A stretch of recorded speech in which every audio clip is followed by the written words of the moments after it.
All right, let's go ahead and find our Bibles. Proverbs 19. Proverbs 19 tonight. All right, couple things to be aware of. Number one, after service, all officers, we're going to have a meeting in the other room briefly. Well, I don't know how brief it's going to be. We're going to try to make it as brief as possible. So all officers, trustees, treasurer, secretary will meet over in the other room after service and have our meeting. The 13th is the ISU basketball game at 2 p.m. We have tickets here tonight, and so before you leave, I've gave out some of the tickets before church started. I started dealing them out. So if you need a ticket for the game and you have paid for it, or even if you haven't paid for it, we have a couple extras here. So if you haven't signed up yet, we still have 4 extra tickets. I got 4 extra tickets. So there's not too late. First come, first serve, and we'll get these divvied out. And make sure you grab those. And the game is at 2 o'clock on Saturday. I haven't had anybody come up to me and say they want to carpool in the van over to the game. I'm still willing to meet here at the church if anybody wants to carpool in the van, and let me know. But if not, we'll just all meet over there, and we're kind of in the same section. Work that out. On the 20th is the Lighthouse Mission Outreach at 4:30. Sign up for that. And the 21st is our annual business meeting on the evening after our 6 p.m. service. Members are encouraged to come. Anybody can come. Only members can vote, obviously, but anybody's welcome to come and see what we have planned for this upcoming year. That is on the 21st. We have a youth activity on the 26th at 6 p.m. right here. And then on the 27th is a ladies' lunch at Cheddar's. It is Dutch treat. Sign up for that on the back table. All right. Here we go. Proverbs chapter number 19. Let's focus in on verse 24. Just going proverb by proverb. A slothful man hideth his hand in his bosom, and he will not so much as bring it to his mouth again. Verse 25. Smite a scorner, and the simple will beware, and reprove one that hath understanding, and he will understand knowledge. We see a couple people here tonight. The book of Proverbs is a book of characters. There are many characters in the book of Proverbs. There is obviously the wise man, who is the one that's on the pedestal, the one that we are seeking to be, the wise person, and he is contrasted with the fool. But you have many characters outside of the wise man and the fool. And a couple of them we see here tonight. We see verse 24, the slothful man. We see verse 25, the scorner. And we also see the simple man. Happens to be that all these guys start with S's. So let's talk tonight about one of these characters, the slothful man. The word slothful is easy to understand because there is an animal that is acquainted with it. Probably the slowest animal known to man outside of the tortoise or the turtle is the sloth. It is a very slow moving, not in a big hurry type of animal. The sloth is described as lazy, the one who is indolent. And we see here that he is a person that is hiding his hand in his bosom and will not so much bring it again to his mouth. This proverb is really talking about the slothful man and the results of laziness. I will draw your attention over to Proverbs 26, verse 15. And we see a similar, almost word for word copy of this verse, just a little bit different. But if you look over at Proverbs 26:15, it gives us a little bit more insight into it. It says in verse 15 of 26, the slothful man hideth his hand in his bosom. Word for word so far. But this second half is a little bit different. And it grieveth him to bring it again to his mouth. Whereas verse 24 of Proverbs 19 says, he will not so much as bring it again to his mouth. So very similar. What is this talking about here? What is this trying to get across about the dangers of laziness? Well, let's take the first phrase that seems a little bit interesting. Hideth his hand in his bosom. What is this referring to here? Well, many people believe that it refers to people who, back in these times, wore a lot of robes and flowing cloth, flowing clothing. It is known and it is accepted by most scholars that this is referring to a position of relaxation to those that wore the robes. That when somebody was reclining themselves wearing a robe, it wasn't too uncommon for them to put their hands inside their robes. You remember when you were a kid? Remember back that far? And we used to wear long sleeve shirts and we put our hands inside of our shirts, and we wear short sleeve shirts and we put our hands inside of our shirts and we'd walk around with no arms. I mean, that's kind of awkward. Nonetheless, that's what kids do. I mean, that was probably one of the most entertaining things to do in first grade, was to put your hands inside of your shirt. And especially if you have a long sleeve shirt, you could just go like this and it just flop and you try to hit your friend with it, who was sitting next to you. That's what we did to entertain ourselves in elementary school. Maybe you threw rocks or did something more entertaining, but that was usually what we did. But this kind of has that same idea, but more of a position of relaxation. It wasn't uncommon for somebody to sit down after a big meal, at least this is what people say, and put their hands inside their robes and relax. Okay, so this is probably talking about relaxation. I will say that the word bosom here is also translated bowl or dish, which I think you have to take into account of understanding this. While I'm not really for sure how that would truly apply, I think that um, that is needs to be mentioned. Either way, this verse seems to be saying this. Here's what this verse seems to be saying: the sloth, the slothful man, he is so lazy that he doesn't even want to take his hand outside of his clothing again to bring it to his mouth. For what purpose? To reach for food and obtain it and eat it. The sloth is so lazy that he doesn't even want to feed himself sometimes. Or this could also be possibly saying, which I think is connected, the end result of laziness is that he won't be able to eat because he's not doing the necessary work to provide for himself in the way of eating. Is it possible for somebody to be so lazy that they don't even want to feed themselves? Yeah, I think we could. I mean, while that does seem extreme to say, I think that is very possible.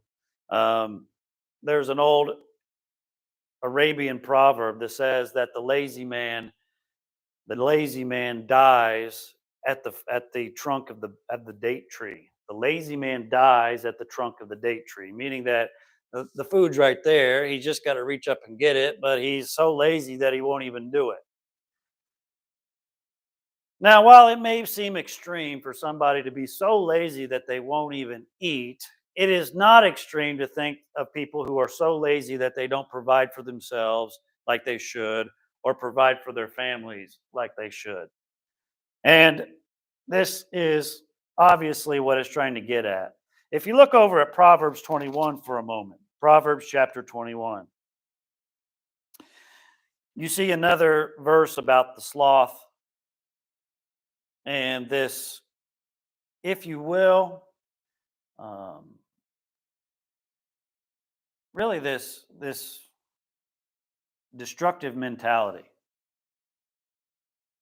Proverbs 21 and verse 25, the desire of the slothful killeth himself.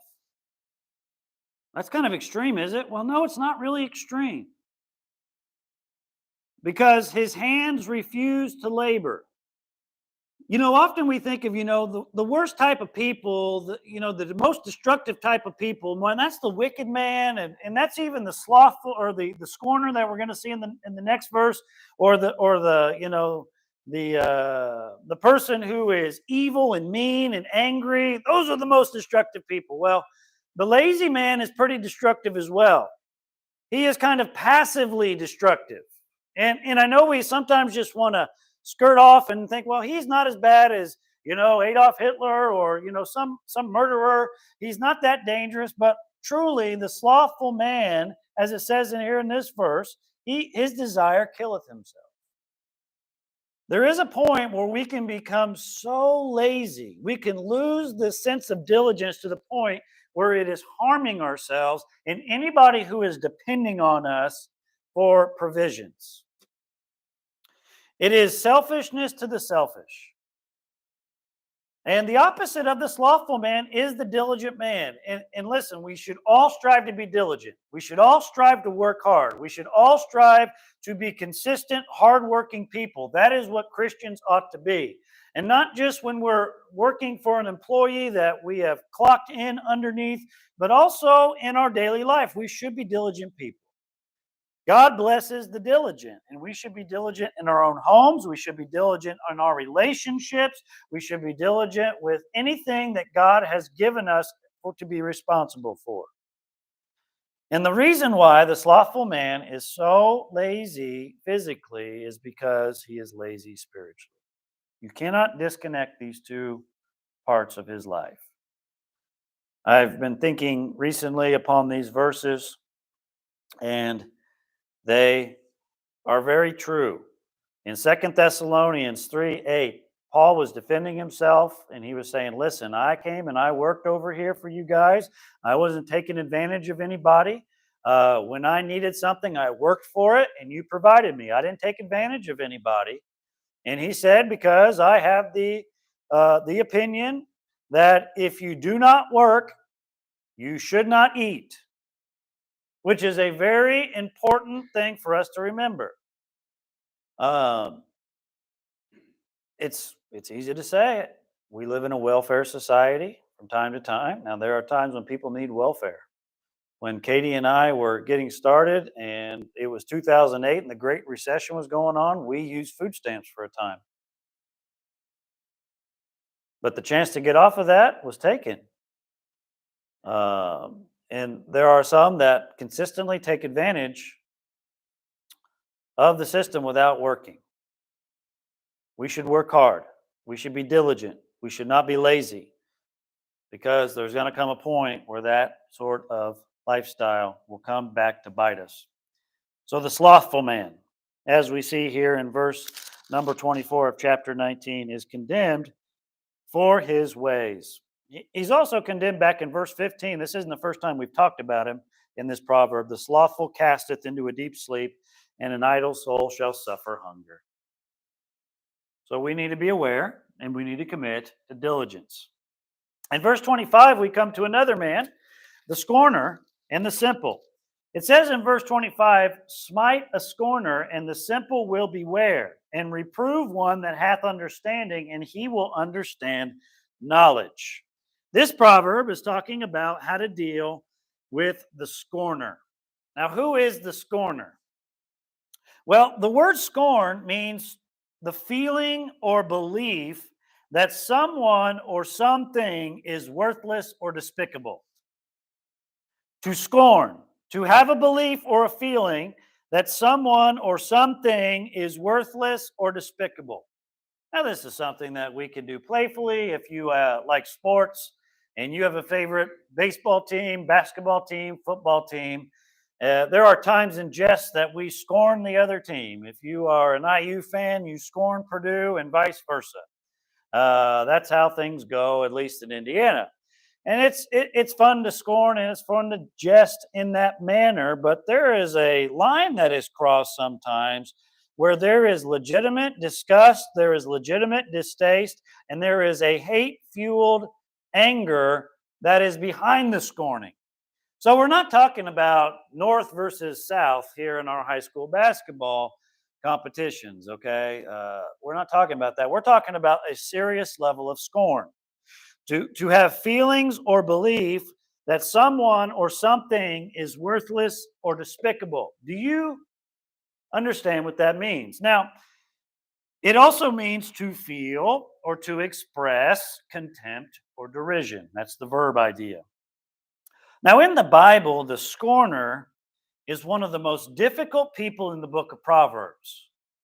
He is a hard case. He is the one that you do not want to deal with. He is a problem anywhere he goes. Proverb tells us over and over again. He is all of the bad qualities, if you will, of the book of Proverbs combined. I mean, he's the fool, he's the wicked, he can be slothful, as you see here. He is kind of all the evils put together in their utmost worst package, and he becomes the scorner. His heart is hardened, and he knows it. He is against God, and he knows it. He is truly the farthest one that you can go from the Lord. I truly believe that. Psalm 1 and verse 1 warn us about the scorner. Now, if you know Psalm 1 and verse 1, you see this digression in Psalm 1 verse 1. It says, "Blessed is the man that walketh not in the counsel of the ungodly, nor standeth in the way of sinners, nor sitteth in the seat of the who? The scornful." And so you see this digression in Psalm 1:1. You see the ungodly, and then the sinner, and then the scorner. You see the walking, if you will, in the counsel of the ungodly. Then you see the standing, if you will, in the way of the sinner, and then the sitting in the seat of the scornful. Which means that when it says he is sitting, he is resting there. He is comfortable there. He is stationary there. You see this slowing down in this digression. And the scornful, I believe personally, is the worst kind. Is Satan a scorner? Oh, yes, he is. He is the accuser of the brethren, as we talked about on Sunday night. And this accuser of the brethren also scorns the brethren. No doubt about it. You will not find an accuser that does not scorn. It is part of his MO. So I believe the scorner is the worst of the worst. Look over at Proverbs chapter 24 just for a moment. There are many verses that we're going to look at about the scorner. I want to try to paint him as clearly as we can see. This is the person that we must not become. It's easy for us to become this way in our flesh. The scorner is the worst of the worst. Proverbs chapter 24 and verse 9 says, "The thought of foolishness is sin." Okay, that's you could spend some time talking about that, but jump over that and look at the second half. "And the scorner is an abomination to men."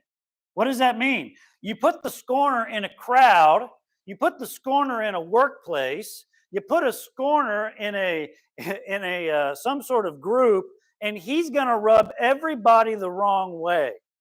People are going to flee from him. He is an abomination. Now, the word abomination, does anybody know what the word abomination means? I always think of abomination. Roadkill on the kitchen table. That's an abomination. Roadkill on the kitchen table. Now, what do I mean by that? That is a flagrant, disgusting act to put roadkill on the kitchen table. It literally means, abomination means disgusting. And so when you think about the scorner, he's an abomination to men. Oh man, he's roadkill on the kitchen table. People don't want to be around him or her. Oh, it's bad. He has a big problem. He's the worst of the worst. I mean, people can handle the fool. People can handle, the lazy. People can handle people with certain problems, but the scorner, he has an aura that just pushes everyone away. When it comes to what fuels this man, let's look over at Proverbs 21. Proverbs 21. Proverbs 21. Well, why is he like this? What is going on in his mind and in his heart? What's going on with the scorner? Proverbs 21:24 says, "Proud and haughty scorner is his name." So you can tell what is fueling him. It just doesn't say pride. It uses two words for pride, which is pretty much saying proud.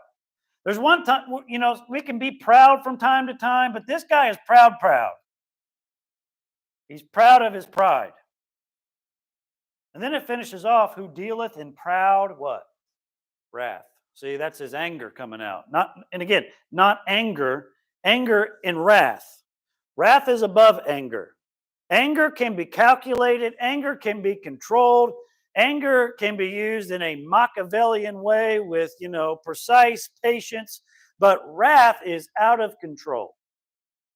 And the scorner is fueled by pride, proud, and wrath. That's why nobody wants to be around him. He's the worst of the worst.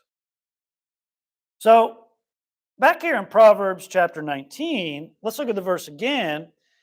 When it comes to dealing with the scorner, the verse has an interesting way of dealing with him. What is the first word of verse 25 of chapter 19? Smite, okay, which means to do what? It means to strike. It means to hit him. Now, hold on a second. That seems a little bit of extreme here. Are we talking about you see a scorner, just deck him? Is that, well, it's not uncommon for the scorner to be punched. If you ever get around a scorner and ask them, you ever been hit in the mouth before? I guarantee most of them probably have or been swung at. Now, are you telling me here that the Bible is condoning violence, punching somebody in the face? I don't think it's really condoning violence. I think there are several ways that we can look at the word smite. As much as we would like to, it's probably not the best way to deal with it, especially in this grace-filled time of the New Testament. Okay, but I will say that we need to understand this about the scorner. Words do not change his mind. Look back at Proverbs chapter 9 for a moment. Proverbs chapter 9. I'll show you a couple more verses tonight. Proverbs chapter number 9. The scorner will not be influenced by any speech. There's nothing you can say to him. He is so bad, there's nothing that you can say to him to change his mind. And the Bible makes this evidently clear in Proverbs 9, verse 7. It says, he that reproveth, what does reprove mean? It means to correct. If you correct a scorner, you're going to getteth to yourself or himself shame. What does that mean? Because he's going to throw it back in your face. He is not going to allow you to reprove him. He will find some way to shame you. And he that rebuketh a wicked man getteth himself a blot. Kind of the same thing, the scorner and the wicked man. A wicked man will not always be a scorner, but a scorner will always be a wicked man. Okay, so that's kind of how that rolls. Verse 8, reprove not a scorner. Why? He's going to hate you for it. And rebuke a wise man, and he will love thee. So words are not going to affect this man. If you're not convinced, look over at Proverbs 13:1. Proverbs 13:1. It says, the very first verse, a wise son will heareth his father's instruction, but a scorner heareth not rebuke. He's not going to listen to it. Look over at Proverbs 15. Proverbs 15 in verse number 12. Proverbs 15 in verse number 12 say, a scorner loveth not one that reproveth him, neither will he go unto the wise. So we have to understand this, that this scorner will not be affected by any words. There's nothing that you can say to him. It's not like you can just say, you're not supposed to do that because the Bible says. That's not going to work on him. He doesn't care. He really doesn't care. He is that self-destructive. You can talk to your blue in the face and he's just going to shame you and hate you for it. He is so proud and so angry and controlled by wrath that he's just not going to listen. And that's why Solomon says in verse 25, you just got to hit him. You just got to hit him. Now, again, I don't think he's condoning violence here. Obviously, in this day, if Solomon wanted to punch somebody, he could and get away with it. So maybe Solomon punched a scorner or something. I don't know. But I do not recommend it today. I think there are other ways that punishment can be dealt with, and dealt out towards the scorner. Let me show you 2 verses to show other ways to deal with him, which kind of, you take all 3 of these and you kind of get the idea. So Proverbs 19 says, smite him. Proverbs 21, look over there just for a moment. Proverbs 21 and verse 11. It gives it's a similar verse. It's very close to what this is saying. It's just a few different words here, but the same idea.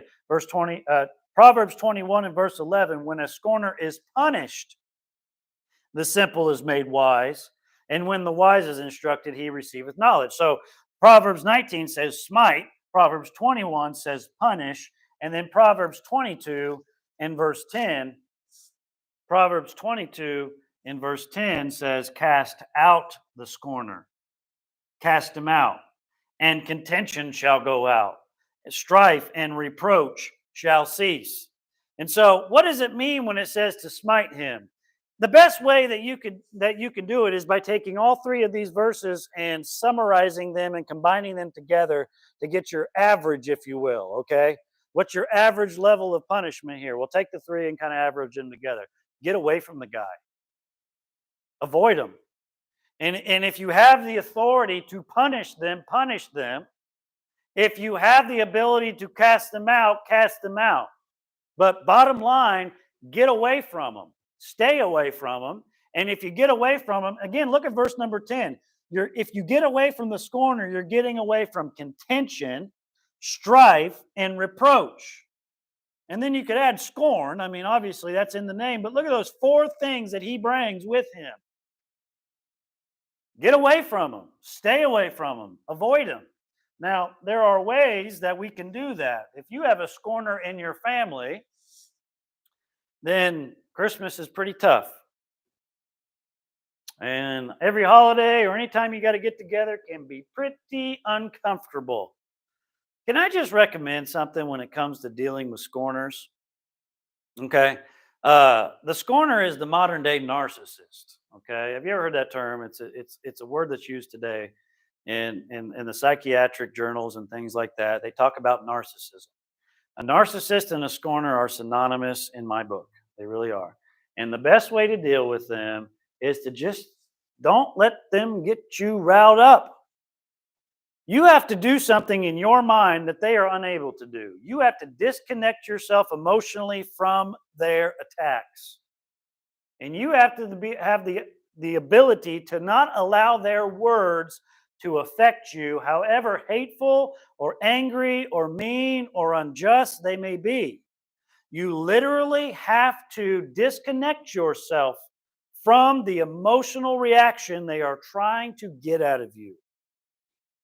Scorners are very good at riling people up and making people miserable because they themselves are miserable.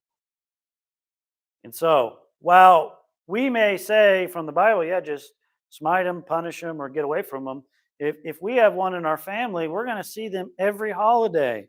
They're going to be calling us all the time. Every time there's if we have somebody at our work or in our neighborhood, it's a problem. You don't have to emotionally connect. In fact, keep it as topical as possible. Keep it as short as possible. Don't react how they want you to react because they use that to feed off of. These people are the worst of the worst. And it seems like the world is full of them. When it comes to narcissism, social media, I think, has contributed mightily to the creation of narcissistic tendencies in our society. Everybody wants attention and everybody wants to cut everybody else down. It's become very ugly. And so you got to get away from it. You got to stay away from it the best you know how, because you're not going to be able to talk them down. They have something fundamentally going on in their soul and spirit that you cannot change with the mere words. Only pain and suffering in God can change this person if they are changed. I will conclude with Proverbs 14:6, which is probably the saddest verse about the scorner. Proverbs 14:6, and this is where we'll end tonight.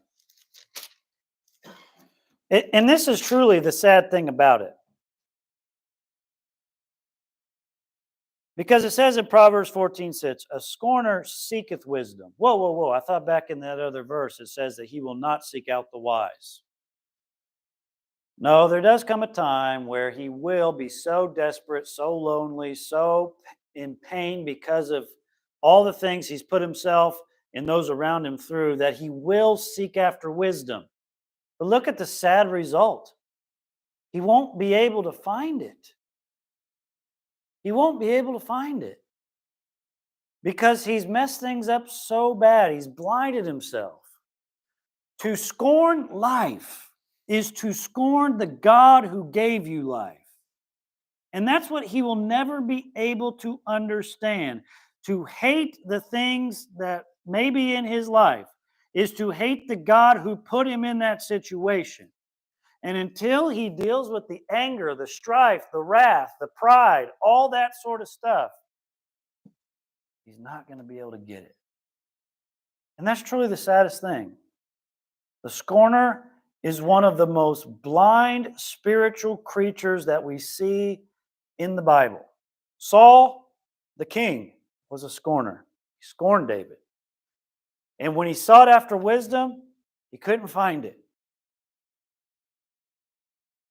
But the other opposite side of this verse is where we need to take our encouragement. But knowledge is easy to him that understandeth.